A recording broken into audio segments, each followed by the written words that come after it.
Previously on Jesus, We Want What You Want. Right from the start, Mark sets up Jesus as the hero of the story. The beginning of the gospel about Jesus Christ, the Son of God. John the Baptist got the job of introducing Jesus. He was all business. And this was his message. After me will come one more powerful than I. I am not worthy to bend down and untie the straps of his sandals. I baptize you with water, but he will baptize you with the Holy Spirit. Jesus was a big hit. Demon possession, leprosy, sick children, withered limbs, chronic illnesses, lack of food, forgiveness of sins, whatever the problem, Jesus could fix it. And he loved showing compassion. The crowds and the outsiders would do anything to get to him, even rip the roof off your house.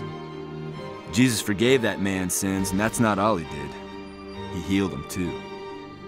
It was no wonder the people were so amazed, kept saying things like, "What is this, a new teaching, and with authority? We have never seen anything like this." But did they really want what Jesus wants? Not everybody was crazy about Jesus. The religious leaders and insiders, the so-called good guys, they weren't amazed. They were angered. Maybe they felt threatened.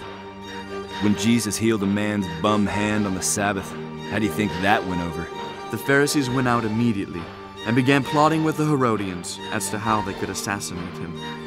Things got worse when Jesus cleared the temple. They decided he could no longer be ignored.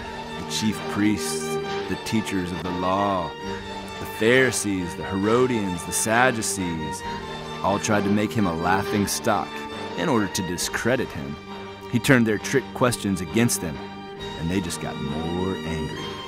They looked for a way to arrest Jesus, but they were afraid of the crowd, so they left him and went away. For the most part, the religious and the rich didn't want what Jesus wanted.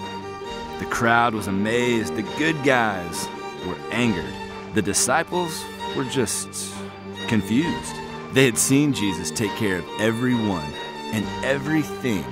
Yet, when the disciples were caught in a killer storm, they sniveled, "Jesus, you don't care about us." And when Jesus took care of the storm, he said to his disciples, "Why are you so afraid? Do you still have no faith?"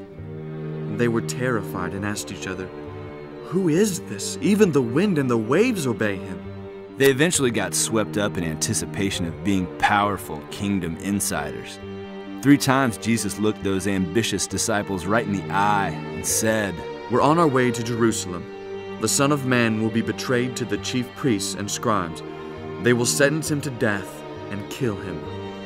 They said, "No way." Fought like spoiled children.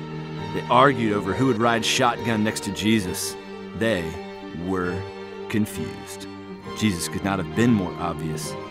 If you want what I want, you will. Take up your cross and go be the servant of all. Whatever happens to Jesus, and whatever happens to you as you follow him, will you say, "Jesus, we want what you want"?